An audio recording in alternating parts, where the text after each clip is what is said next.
നമാമി നാരായണപാദപങ്കജം കരോമി നാരായണപൂജനം സദാ വദാമി നാരായണനാമനിർമ്മലം സ്മരാമി നാരായണ തത്വമവ്യയം.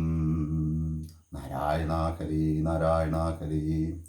ഇന്നലെ പാരായണം ചെയ്ത ഭാഗത്ത് പരാമർശത്തിന് അർഹരായ രണ്ട് രാജാക്കളുടെ കഥയുണ്ട്. ആ കഥ പറഞ്ഞതിന് ശേഷം ഇന്നത്തെ പാരായണ ഭാഗത്തിലേക്ക് പ്രവേശിക്കാം. നാരായണ ഹരേ നാരായണ ഹരേ. അതെന്താണെന്ന് വെച്ചാൽ ആ പരാമർശ മഹായോഗിയും മഹാഭോഗിയും ആയ ജീവിതം ഒരാഘോഷമാക്കിയ ഒരു യദുവംശ രാജാവ് ഉണ്ടായിരുന്നു. യദുവംശ പരമ്പരയിൽ ജനിച്ച ഒരു രാജാവ്. അദ്ദേഹത്തിൻ്റെ പേര് ശശബിന്ദു എന്നാണ്. അദ്ദേഹത്തിന് 10,000-കണക്കിന് ഭാര്യമാരും ലക്ഷക്കണക്കിന് പുത്രന്മാരും ഉണ്ടായിരുന്നാണ് പറയുന്നത്. അപ്പം മഹാഭോഗിയും മഹായോഗിയുമായിരുന്നു അദ്ദേഹം എന്ന് പറയപ്പെടുന്നു. അങ്ങനെയുള്ള അദ്ദേഹത്തിൻ്റെ വേറൊരു നിലയ്ക്കും കൂടി അദ്ദേഹത്തിന് പേരുണ്ടെന്ന് പറയുന്നു. എന്താണ്? ഗജവാജി രഥസ്ത്രീഷു നിധി മാല്യാംബരദ്രുമ ശക്തിപാശമണിഛത്ര വിമാനാനി ചതുർദശം. 14 ഐശ്വര്യങ്ങൾ: ആന, കുതിര, തേര്, സ്ത്രീ, ബാണം, നിധി, മാല്യം, വസ്ത്രം, വൃക്ഷം, ശക്തി, പാശം, ആയുധവിശേഷങ്ങൾ, രത്നം, ഛത്രം, വാഹനം. ഇങ്ങനെ 14 ഐശ്വര്യങ്ങൾ. ഈ ഐശ്വര്യങ്ങൾ ഏറ്റവും ശ്രേഷ്ഠമായിട്ടത് എവിടെയാണെന്ന് ചോദിച്ചാൽ ഈ ശശബിന്ദുവിൻ്റെ കൊട്ടാരത്തിലായിരുന്നു. അത്രമാത്രം ശ്രേഷ്ഠനായ രാജാവായിരുന്നു ആ ശശബിന്ദു. ആ ശശബിന്ദു യദുവംശ രാജാവായ ക്രോഷ്ടാവിൻ്റെ പരമ്പരയിൽ, യദുവിൻ്റെ പുത്രനായ ക്രോഷ്ടാവിൻ്റെ വംശപരമ്പരയിൽ വരുന്ന ഒരു രാജാവാണ്. ആ പരമ്പരയിൽ മറ്റൊരു രാജാവിൻ്റെ കഥയും കൂടി നമുക്ക് സ്മരിക്കേണ്ടതാണ്. ഇദ്ദേഹത്തിൻ്റെ കഥ എങ്ങനെയാണെന്ന് വെച്ചാൽ നേരെ മറിച്ചുള്ളൊരു കഥയാണ്. ജാമകൻ എന്നൊരു രാജാവിൻ്റെ കഥ. ആ ജാമകന് ഭാര്യയെ പേടിയാണ്. ഭാര്യയെ ഭയപ്പെട്ട് നടക്കുന്ന, ഒരു ഭാര്യയേ ഉള്ളൂ, ആ ഭാര്യയെ തന്നെ ഭയപ്പെട്ട് നടക്കുന്ന രാജാവായിരുന്നു ജാമകൻ. അദ്ദേഹത്തിന് പുത്രന്മാരും ഉണ്ടായിരുന്നില്ല. അദ്ദേഹത്തിൻ്റെ പത്നിയുടെ പേര് ശൈബ്യ എന്നായിരുന്നു. അപ്പോൾ ഒരു പ്രാവശ്യം അദ്ദേഹം ഒരു യുദ്ധമൊക്കെ ജയിച്ചു വരുമ്പോൾ ഒരു കന്യകാരത്നത്തിനെ പിടിച്ചുകൊണ്ടുവന്നു. അപ്പോൾ ശൈബ്യ ചോദിച്ചു, ആരാണിവൾ? ഇവളെ എൻ്റെ പുത്രവധുവാക്കാൻ കൊണ്ടുവന്നാണെന്ന് പറഞ്ഞു. അപ്പോൾ അങ്ങേക്ക് പുത്രന്മാരൊന്നും ഇല്ലല്ലോ, അങ്ങേക്ക് വേറെ ഭാര്യമാരില്ലല്ലോ, ഞാനൊഴികെ, പിന്നെ എങ്ങനെയാണ് അങ്ങേക്ക്? അതിനെ തുടർന്ന് ആ ശൈബ്യ ദേവന്മാരുടെ അനുഗ്രഹത്താൽ പ്രായാധിക്യം വന്നവളായിരുന്നെങ്കിലും, പ്രസവിക്കേണ്ട ഒരു പ്രായമുണ്ട്, ആ പ്രായമൊക്കെ തെറ്റിയിരിക്കുന്നു. എന്നിട്ടും ദേവന്മാരുടെ അനുഗ്രഹത്തിൽ അവൾക്കൊരു പുത്രനുണ്ടാകുന്ന കഥയാണ് പറയുന്നത്. ആ വിദർഭൻ എന്നായിരുന്നു ആ പുത്രൻ്റെ പേര്. അത്രയും കാര്യങ്ങളാണ്. ശ്രേഷ്ഠനായൊരു പുത്രനുണ്ടായി, വിദർഭൻ എന്നുള്ള ആ കഥയാണ് ഇന്നലെ പറയാൻ നമ്മൾ ബാക്കി വെച്ച രണ്ട് ചെറിയ കഥകൾ. 2 തരം രാജാക്കന്മാർ. ഒരാൾ 10,000-കണക്കിന് ഭാര്യമാരുണ്ടെങ്കിലും യാതൊരു ഇതുമില്ലാതെ, ഒരാൾക്ക് ഒരു ഭാര്യയുള്ളൂ, എന്നിട്ട് അതിനെ പോലും ഭയപ്പെട്ട് നടക്കുന്ന മറ്റൊരു രാജാവ്. അങ്ങനെ രസകരമായ അനവധി കഥകൾ ഭാഗവത്തിൽ കാണാൻ പറ്റും. ഇനി നമുക്ക് ഇന്നത്തെ പാരായണ ഭാഗത്തിലേക്ക് പ്രവേശിക്കാം. ഇന്നത്തെ പാരായണ ഭാഗത്തിലെ പ്രധാന വിഷയം വസുദേവരുടെ ചരിതമാണ്. ഭഗവാന്റെ പിതാവായ വസുദേവരുടെ കഥയാണ് പ്രധാനമായിട്ടുള്ള. അദ്ദേഹത്തിൻ്റെ സഹോദരിമാർ, അദ്ദേഹത്തിൻ്റെ പത്നിമാർ, അദ്ദേഹത്തിന് അനവധി പത്നിമാരുണ്ട്. ആ പത്നിമാരും പുത്രന്മാരും ഒക്കെയുള്ള കഥയാണ് പ്രധാനമായിട്ടുള്ള പരാമർശം. കുറെ ദൈർഘ്യമുള്ള അധ്യായമായതിനാൽ ഞാൻ പാരായണം ചെയ്യാം. പരാമർശ വിധേയമായിട്ടുള്ള കാര്യങ്ങൾ മാത്രം ഞാൻ പറയാം. ഇതിൽ കുന്തി ദേവിയുടെ ആ കർണനുണ്ടായ കഥ സൂചിപ്പിക്കുന്നുണ്ട്. ആ ഭാഗം വരുമ്പോൾ ഞാൻ അതും സൂചിപ്പിക്കാം. നാരായണ ഹരേ നാരായണ ഹരേ നാരായണ ഹരേ നാരായണ ഹരേ. ഓം നമോ ഭഗവതേ വാസുദേവായ. ഓം ശ്രീകൃഷ്ണായ നമഃ. അഥ 24-തമോധ്യായം. ശ്രീശുക ഉവാച. തസ്യാം വിദർഭോ അജനയൽ പുത്രൗ നാംനാ കുശക്രധൗ. തൃതീയം രോമപാദം ച വിദർഭകുലനന്ദനം. രോമപാദസുതോ ഭബ്രോ കൃതിരജായതാം. ഉശികത്തൽസുതസ്തസ്മാൽ ചേതി ചൈദ്യാദയോ നൃപാം. ക്രതസ്യ കുന്ദീപുത്രോ ഭുൽ ദൃഷ്ടി തസ്യാദ നിർവൃതി. തതോ ദശാർഹോ നാംനാ ഭൂൽ തസ്യ വ്യോമ സുതസ്തതാം ജീമൂതോ വികൃതീതസ്യ യസ്യ ഭീമരഥസുതാം തഥോ നവരഥപുത്രോ ജാതോ ദശരഥസ്തഥാം കരംബീശകുനീപുത്രോ ദേവരാതസ്തദാത്മജം ദേവക്ഷത്ര തതസ്തസ്യ മധു കുരുവംശാദ് അനൂ പുരുഹോത്രസ്തനോ പുത്ര തസ്യായു സത്വതസ്തതം ഭജമാനോ ഭജിർദിവ്യോ വൃഷ്ണീർ ദേവ്യാവൃതോന്ധകം സാത്വതസ്യ സുതാ സപ്ത മഹാഭോജശ്ച മാരിഷാം ഭജമാനസ്യ നിമ്ലോജി കിങ്കിണോ ദൃഷ്ടിരേവജം ഏകസ്യാം ആത്മജാപത്ന്യം അന്യാസ്യാം ച ത്രയാസുതാം ശതാജിൽ സഹസ്രാജിൽ അയുധാജിൽ ഇതി പ്രഭോ ബഭ്രുർദേവാവൃതസുതം തയോ ശ്ലോകൗ പഠന്ത്യമും യഥൈവ ശൃണുമോ ദൂരാൽ സംപശ്യാമ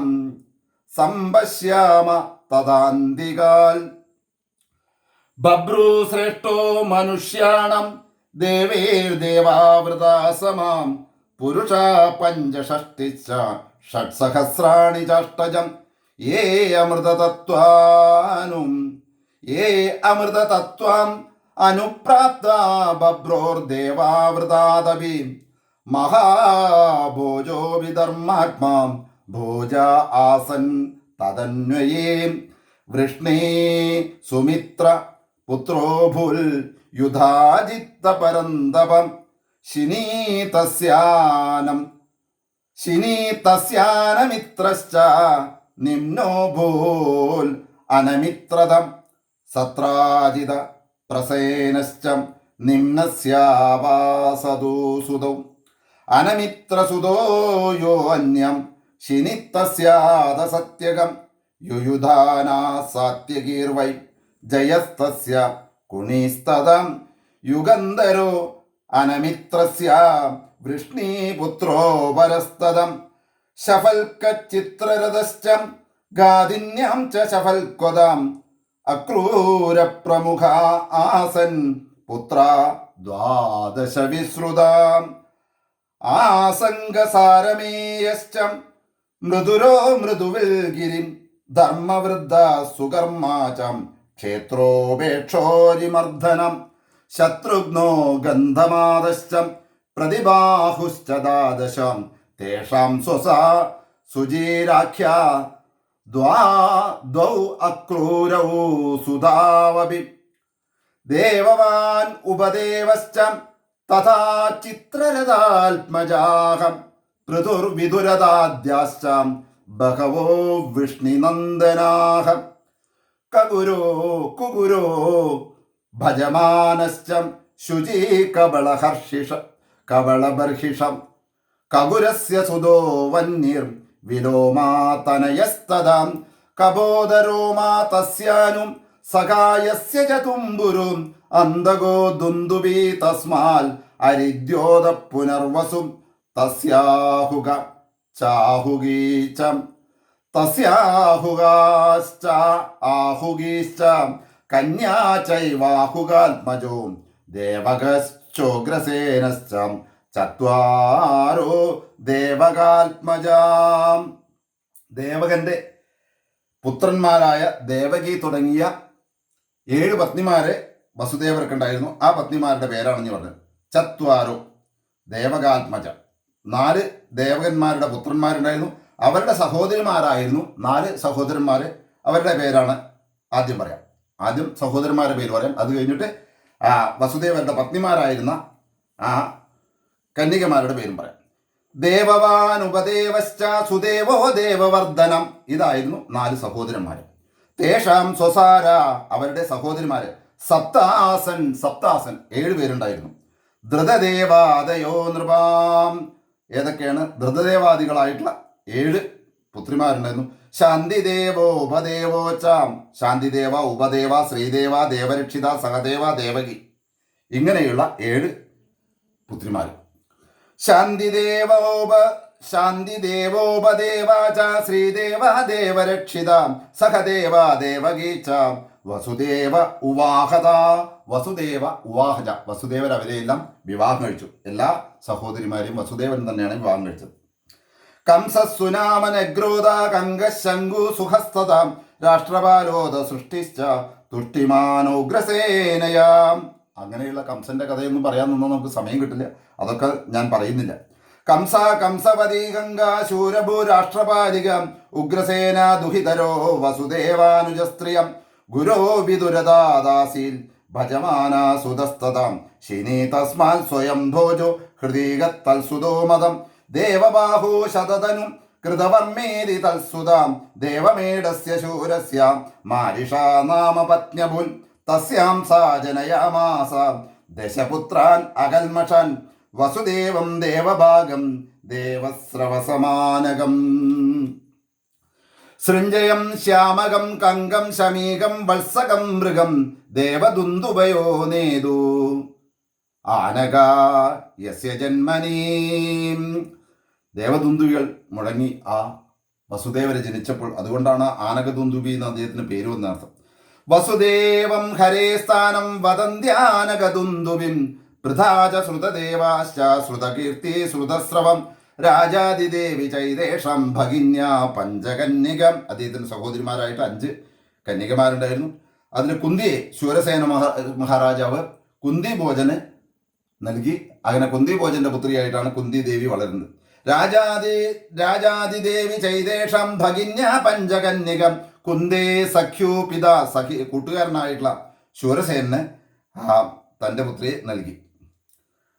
രാജാതിദേവി ചൈതേഷം ഭഗിന്യ പഞ്ചകന്യക കുന്ദേ സഖ്യോ പിതാ ശൂരോ. പിതാവായ ശൂരസേനൻ കുന്തി ഭോജനം നൽകി. ഹ്യപുത്രസ്യ പ്രഥമാതാൽ സ്വാപ ദുർവാസസോ. പിന്നെ ആ കുന്തി ദേവിയുടെ നേരത്തെ കഥ നമ്മൾ കേട്ടുള്ള ദുർവാസാവിൻ്റെ കഥ. ദുർവാസാവ് വരം കൊടുത്തതും ആ സൂര്യനിലൂടെ ആ കർണൻ ഭൂജാതനായുള്ള കഥയാണ് വായിക്കുന്നത്. ശ്രദ്ധിച്ചു കേൾക്കുക. സാവദുർവാസസോ വിദ്യം ദേവഹൂതിം പ്രദോഷിതാൽ തസ്യാ വീരപരീക്ഷാർത്ഥം ആജുഹാവരവിം ശുചിം. തൻ്റെ കിട്ടിയ വരം പരീക്ഷിക്കാൻ ഉദ്ദേശിച്ചു. അപ്പോഴാണ് സൂര്യൻ അസ്തമിച്ചുകൊണ്ട് നിൽക്കുന്നത്. ആ മനോഹരമായ കാഴ്ച കണ്ടപ്പോൾ സൂര്യദേവനെ തന്നെ ആദ്യം ആയിട്ട് വരിച്ചു. തദൈവോപഗതം ദേവം വീക്ഷ വിസ്മിതമാനസ പ്രത്യാർത്ഥം പ്രയുക്താമേ യാഹി ദേവ ക്ഷമസ്വമേ. ഞാനെൻ്റെ വെറുതെ ഒരു പരീക്ഷ നടത്തിയതാണ്, അങ്ങ് അതിനെന്തിനാ വന്നതെന്നൊക്കെ ചോദിച്ചിട്ട് അങ്ങ് പോയാലും എന്നൊക്കെ കുന്തിദേവി പറഞ്ഞു. പക്ഷേ സത്യം ഞങ്ങൾക്ക് പരിപാലിക്കാതിരിക്കാൻ പറ്റില്ല എന്ന് പറഞ്ഞ് സൂര്യദേവൻ വിട്ടില്ല. മാത്രമല്ല കന്യകാത്വം നഷ്ടപ്പെടാതെ എന്ത് തരാം, പുത്രനെ തരാം എന്ന് ഏറ്റ് പുത്രനെ ഉണ്ടാക്കുന്ന ആ പുത്രനാണ് കർണൻ. തദൈവോപഗതം ദേവം വീക്ഷ വിസ്മിതമാനസ പ്രത്യാർത്ഥം പ്രയുക്താമേ യാഹി ദേവ ക്ഷമസ്വമേ. അങ്ങ് പോയാലും ദേവ എന്നോട് ക്ഷമിച്ചാലെന്നൊക്കെ പറയുന്നുണ്ട്. അമോഘം ദർശനം ദേവി ആദിൽസേ ത്വയിജാത്മജം. എൻ്റെ ദർശനം അമോഘമാണ്, സാധാരണക്കാർക്ക് കിട്ടുന്നതല്ല. അതുകൊണ്ട് ദേവി നീ പറഞ്ഞിട്ടൊന്നും കാര്യമില്ല. ഒരു പുത്രനെ നൽകാൻ സത്യബദ്ധനായുള്ള എനിക്കത് ചെയ്യാതിരിക്കാൻ പറ്റില്ല. യോനിർയതാന ദുഷ്യേത. കന്യകാത്വം നഷ്ടപ്പെടില്ല. യോനിർന്ന ദുഷ്യേത. യോനിക്ക് യാതൊരു ദുഷ്യവും സംഭവിക്കില്ല. അതായത് കന്യകാത്വം നഷ്ടപ്പെടില്ല. കർത്താഹം തേ സുമധ്യമേ ഇതി തസ്യാം സ ആധായ ഗർഭം സൂര്യോ ദിവംഗതം. ഇങ്ങനെ പുത്രനെ നൽകി സൂര്യൻ ആകാശത്തിലേക്ക് യാത്രയായി. സദ്യകുമാര സഞ്ജജ്ഞേ ദ്വിതീയൈവ ഭാസ്കര. രണ്ടാമതൊരു സൂര്യൻ പോലെ കർണ ഭൂജാതനായി. തം സാത്യജൻ നദീതോയേ കൃച്ഛ്രാലോകസ്യ ബിഭ്യതി പ്രപിതാമഹസ്ത്വം ഉവാഹ പാണ്ഡുർവൈ സത്യവിക്രമം സുതദേവാം തുകാരുഷോ വൃദ്ധശർമാ സമഗ്രഹീൽ യസ്യാം അഭൂൽ ദന്തവക്തം ഹൃഷിശബ്ദോ ദിദേ സുതം കൈകേയോ ദൃഷ്ടകേതുശ്ച ശ്രുതകീർത്തിം അവിന്ദതം സന്ദർദനാദയസ്തസ്യ പഞ്ചാസൻ കൈകയാ സുതം രാജാതിദേവ്യാം ആവന്ദ്യോ ജയസേന അജനിഷ്ടകം ദമഘോഷശ്ചേതി രാജാം ശ്രുതസ്രവ സമഗ്രഹീൽ ശിശുപാല സുതസ്തസ്യ കഥിതസ്തസ്യ സംഭവം ദേവഭാഗസ്യ കംസായം ചിത്രകേതു ബൃഹദ്ബലം കംസവത്യാം ദേവസ്രവസാ സുവീരാ ഇഷ്ടമന്തതം കങ്കായമാനകാജാതം സത്യജിൽ പുരുജിത്തതം സ്രഞ്ജയോ രാഷ്ട്രപാല്യം ച വിഷദുർമർഷണാദികൻ ഹരികേശ ഹിരണ്യാക്ഷോ ശൂരഭൂമ്യം ച ശാമകം മിശ്രകേശ്യാമ്യപ്സരസി മൃഗാദിൻ വത്സകസ്തദാം തക്ഷ പുഷ്കരശാലാദിൻ ദുർവാക്ഷാം മൃഗ ആദദേ സുമിത്രാർജുനപാലാദിൻ ശമീകത്തു സുദാമിനി കങ്കശ്ച കർണികായം വൈ ഹൃദതാമജയാവഭീം. ഇനി ദേവകിയുടെ വസുദേവരുടെ പത്നിമാരുടെ പേരാണ് പറയുന്നത്. ആ പത്നിമാരുടെ പേര് നമുക്ക് പറയാം. ഇതൊക്കെ പറയുകയാണെന്ന് വെച്ചാൽ നമുക്ക് സമയം തികയില്ല. അതുകൊണ്ടാണ് ഞാൻ പ്രധാനപ്പെട്ട മാത്രം പറയുന്നത്. വസുദേവരുടെ ചരിത്രം നമുക്ക് പറയാതിരിക്കാൻ പറ്റിയ ഭഗവാന്റെ പിതാവിൻ്റെയാണ്. അതുകൊണ്ട് അദ്ദേഹത്തിന്റെ പത്നിമാരുടെ പേര് ആദ്യം പറയുന്നു, ശ്രദ്ധിച്ചു കേൾക്കാം. പൗരവീരോ സുമിത്രാർജുന ബാലാദിൻ ശമീകത്തു സുധാമിനി കങ്കശ്ച കർണികായാം വൈ ഹൃദതാമാജയാവഭി പൗരവീരോഹിണി ഭദ്രാം മതിരാരോചനായിളം ദേവകി പ്രമുഖ ആസൻ പത്നിയ ആനഗദുന്ദുബേ. ആ വസുദേവരുടെ പത്നിമാരുടെ പേര് പറയുന്നു പൗരവി, രോഹിണി, ഭദ്ര, മതിര, രോചന, ഇള, ദേവകി. ഇങ്ങനെയുള്ള ഇനി അവരിലുള്ള പുത്രന്മാരുടെ പേരാണ്. ആ പുത്രന്മാരുടെ പേര് പറഞ്ഞാൽ നമുക്ക് സമയം ഉണ്ടാവുമെന്ന് വെച്ചില്ല. പറ്റുമെങ്കിൽ ഞാൻ പറയാം, നോക്കട്ടെ. നാരായണ ഹരേ നാരായണ ഹരേ. ബലം ഗതം സാരണം ച ദുർമദം വിപുലം ധ്രുവം വസുദേവസ്തു രോഹിണ്യം കൃതാദീൻ ഉദപാദയൽ. ആ രോഹിണി പുത്രന്മാര് ബലൻ, ഗതൻ, സാരണൻ, ദുർമദൻ, വിപുലൻ, ധ്രുവൻ. ഇതുവരെ വസുദേവർക്ക് രോഹിണിയിൽ ജനിച്ച പുത്രന്മാരുടെ പേരാണ്. സുഭദ്രോ ഭദ്രവാഹക്ഷ ദുർമദോ ഭദ്രയേ വജ പൗരവ്യ തനയാഹേദേ ഭൂതാദ്യ ദ്വാദശാഭവൻ. പൗരവിയിൽ 12 പുത്രന്മാരുണ്ടായി. അവരിൽ പ്രധാനികള് സുഭദ്രൻ, ഭദ്രവാഹൻ, ദുർമദൻ, ഭദ്രൻ തുടങ്ങിയവരാണ്. നന്ദോപനന്ദ കൃതക ശൂരാദ്യ മതിരാത്മജ കൗസല്യ കേശിനം തേക മസൂദ കുലനന്ദനം. പിന്നെ മധുരയിലുള്ള പുത്രന്മാരുടെ പേര് പറയുന്നു. നന്ദോപനന്ദൻ, കൃതൻ, ശൂരാദ്യ അങ്ങനെയുള്ള പുത്രന്മാരുണ്ടായിരുന്നു. നന്ദ കൃതക ശൂരാദ്യ മതിരാത്മജ ഇവരൊക്കെ മതിരാത്മജന്മാരായിരുന്നു. വസുദേവരുടെ മധുര എന്ന പത്നിയിലുണ്ടായിരുന്നു. കൗസല്യ കേശിനം തേകം കൗസല്യയ്ക്ക് ഒരേ ഒരു പുത്രനെ ഉണ്ടായിരുന്നു എന്നർത്ഥം. കുലനന്ദനം പേര് പറഞ്ഞിട്ടില്ല ഇവിടെ. രോചനായാം അതോ ജാതോ ഹസ്തഹേമാംഗദാദയാം ഇളായം ഉരുവൽക്കാദിൻ യദുമുഖ്യാൻ അജീജനൽ. ഇള എന്ന പത്നിയിലാണ് യദുമുഖ്യന്മാരൊക്കെ ജനിച്ചതെന്ന് പറയുന്നു. രോചനായാം അതോ ജാതോ ഹസ്തഹേമാംഗദാദികളൊക്കെ അതിൽ വരുന്നതാണ്. വിപൃഷ്ടോ ധൃതദേവായം ഏക ആനഗതുന്ദുബേ. വിപൃഷ്ടൻ എന്ന ഒരേ ഒരു പുത്രനായിരുന്നു ധൃതദേവയിലുണ്ടായിരുന്ന വസുദേവ പുത്രൻ എന്നർത്ഥം. ധൃതദേവ എന്നുള്ളത് വസുദേവരുടെ പത്നിയുടെ പേര്, വിപൃഷ്ടൻ എന്നുള്ളത് അദ്ദേഹത്തിന്റെ പുത്രന്റെ പേര്. ശാന്തിദേവാത്മജാരാജൻ ശ്രമപ്രതിശ്രുതാദയ. ശാന്തിദേവയുടെ പുത്രന്മാരായിരുന്നു ശ്രമൻ, പ്രതിശ്രുതൻ തുടങ്ങിയവർ. രാജാന കൽപ്പവർഷാദ്യ ഉപദേവസുതാദശ. ഉപദേവസുതയിൽ 10 പുത്രന്മാരുണ്ടായിരുന്നു. കൽപ്പവർഷൻ തുടങ്ങിയവരായിരുന്നു അവർ. വസൂഹംസസുവംശാദ്യ ശ്രീദേവായസ്തു ഷഡ്സുതാം. ശ്രീദേവയിൽ 6 പുത്രന്മാരുണ്ടായിരുന്നു. ദേവരക്ഷിതയാലബ്ധ നവചാത്ര ഗദാദയ. ദേവരക്ഷിതയില് 9 പുത്രിമാര്, ഗദാദികളായ 9 പുത്രന്മാരുണ്ടായിരുന്നു. വസുദേവ സുതാനഷ്ടാൻ ആധതേ സഹദേവയാം. 8 പുത്രന്മാർ സഹദേവയിലും ഉണ്ടായിരുന്നു വസുദേവർക്ക്. പുരുവിശ്രുത മുഖ്യാംസ്തു സാക്ഷാൽ ധർമ്മോ വസൂനിവ വസുദേവസ്തു ദേവക്യം അഷ്ടപുത്രാൻ അജീജനൽ. വസുദേവർക്ക് ദേവകിയിൽ 8 പുത്രന്മാർ ജനിച്ചു എന്ന് പറയുന്നു. അവരുടെ പേര് നമുക്ക് ശ്രദ്ധിക്കാം.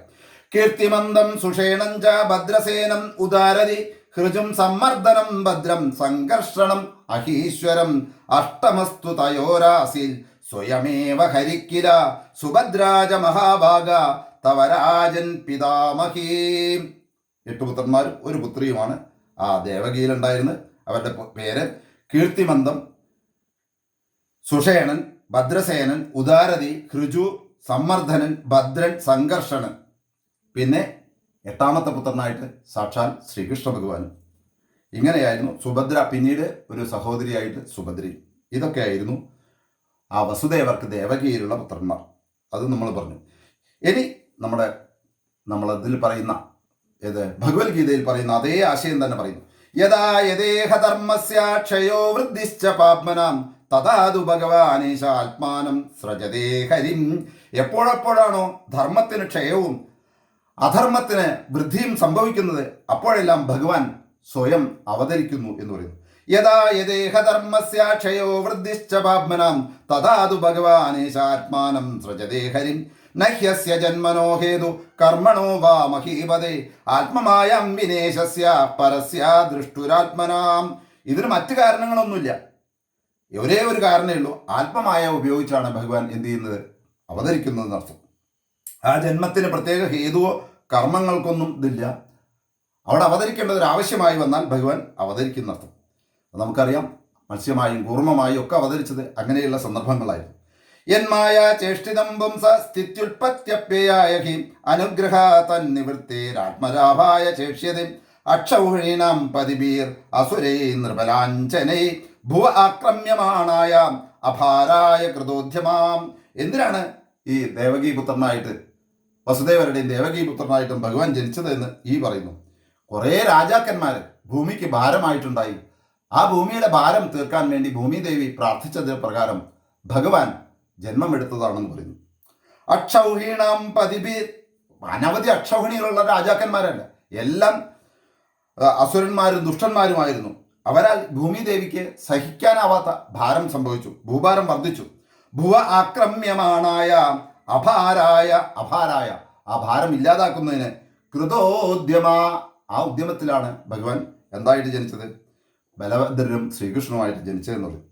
കർമാണ്യപരം അപരിമേയാണി മനസാഭി സുരേശ്വരേ സഹസംഘർഷണാശ്ചക്രേ ഭഗവാൻ മധുസൂദനാം.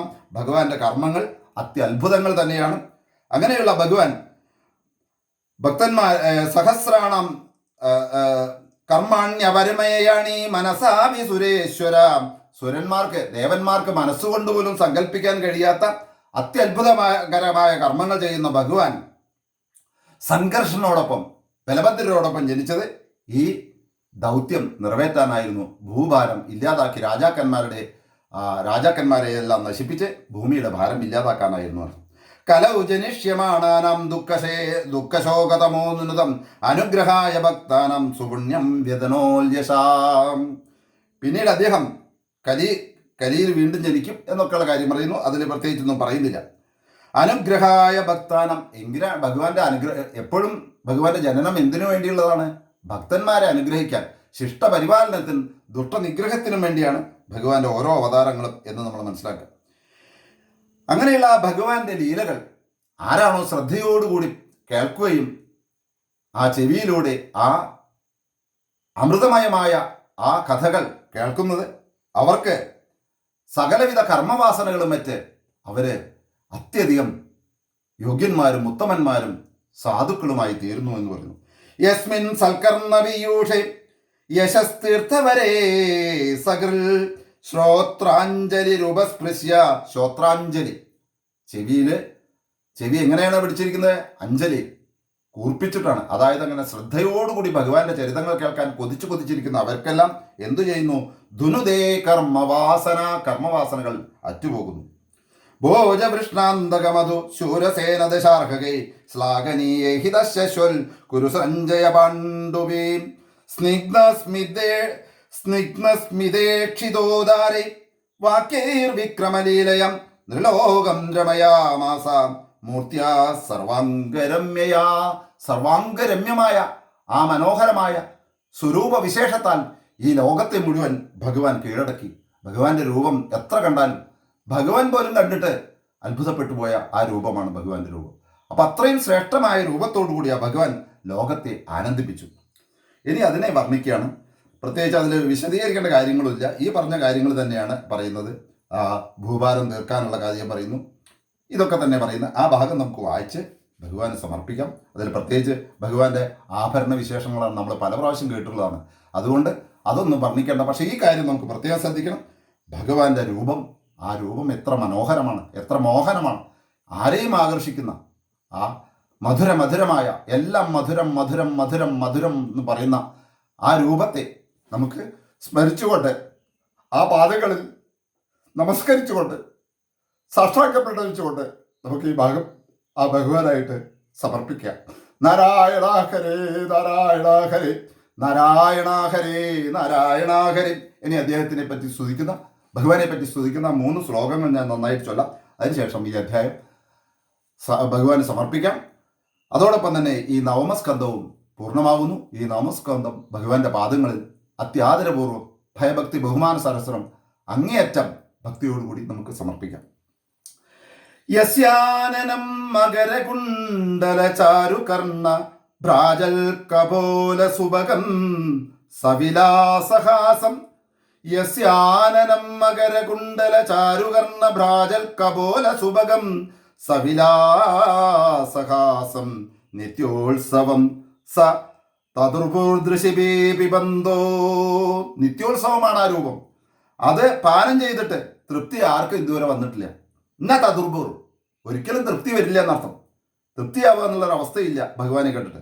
നിത്യോത്സവം ന തതുർപൂർ ദൃശിബി, കണ്ണുകളാൽ പിബന്ധ്യോ, കണ്ണുകളാൽ പാനം ചെയ്ത് ആ രൂപം മതി വന്ന ഒരു വ്യക്തിയും ഈ ലോകത്തില്ല. നായോ നരാശ്ച മുദിതാ കുപിതാ നിമേശ്ച ജാതോഗത പിതൃഗൃഹാൽ വ്യജമേദിതാർത്ഥോ ഹത്വാരിബൻ സുദശതാനി കൃതോരുദാരാം. പിതൃഗ്രഹത്തിൽ ജനിച്ചെങ്കിലും പിന്നീട് ആ അമ്പാടിയിലേക്ക് പോയി തൻ്റെ ശത്രുക്കളെ, അനേകം ശത്രുക്കളെ വധിച്ച കഥയൊക്കെയാണ് പറയുന്നത്. ജാതോഗത പിതൃഗൃഹാൽ വ്രജമേദിതം, അമ്പാടിയിൽ പ്രവേശിച്ച് ഹത്വാരിബൂൻ സുദശതാനി കൃതോരുദാരാം ഉൽപാദ്യതേഷു പുരുഷക്രതുബീ സമീജേ ആത്മാനമാത്മനിഗമം പ്രതയഞ്ജനേഷു. അങ്ങനെയുള്ള ശത്രുക്കളെ, കംസന്റെ കൂടെ ഉണ്ടായിരുന്ന കുറേ ശത്രുക്കളെ അങ്ങനെ വധിച്ചു. പിന്നീട് 18 അക്ഷൗഹിണി പടയുടെ നായകനായി നിന്നുകൊണ്ട്, അർജുനന്റെ സാരഥിയായി നിന്നുകൊണ്ട് ഭഗവാൻ ബാക്കിയുള്ള സൈന്യത്തെയും നശിപ്പിച്ചു. അവസാനമായി പിന്നെയും ഭാരം അവശേഷിച്ചിരുന്ന തൻ്റെ വംശത്തെയും കൂടി ഭഗവാൻ അവസാനിപ്പിച്ചതിന് ശേഷം ആ ഭൂമിഭാരം പൂർണ്ണമായും ഇല്ലാതാക്കുന്നു. പൃഥ്വാസവൈ ഗുരുഭരം ക്ഷമയൻ കുരൂണാം, പൃഥ്വാസവൈ ഗുരുഭരം ക്ഷമയൻ കുരൂണം അന്തസ്സമുത്ഥകലിനായുധി ഭൂപജഗ്മ ദൃഷ്ട്വാ വിധൂയ വിജയേ ജയം ഉദ്ദിഘോഷ്യ പ്രോച്ചോദ്യവായ ച പരം സമകാൽ സ്വധാമ. പിന്നീട് ഉദ്ധവർക്ക് ഉപദേശവും നൽകി ഭഗവാൻ സ്വധാമം പോകി എന്ന് പറഞ്ഞുകൊണ്ട് ഈ അധ്യായം ഭഗവാന്റെ അവതാരത്തിലേക്ക് പ്രവേശിപ്പിക്കുന്ന രീതിയിലുള്ള ഈ അധ്യായം നമുക്ക് ഭഗവാൻ ഭക്തിപൂർവ്വം സമർപ്പിക്കാം. ഈ നവമസ്കന്ധവും ഭഗവാൻ നമുക്ക് ഭക്തിയോടുകൂടി സമർപ്പിക്കാം. ഓം തത്ത് ശ്രീകൃഷ്ണാർപ്പണമസ്തു. ഓം ശ്രീകൃഷ്ണായ നമഃ. ഇത് ശ്രീമദ് ഭാഗവതേ മഹാപുരാണേ പാരമഹംസ്യാം സംഹിതായാം യദുവംശാനുകീർത്തനേ യദുവംശാനുകീർത്തനം നാമ ചതുർവിംശതിതമോധ്യായ. സർവത്ര ഗോവിന്ദനാമ സങ്കീർത്തനം. ഗോവിന്ദ ഗോവിന്ദ. സമാപ്തോയം നവമസ്കന്ധ.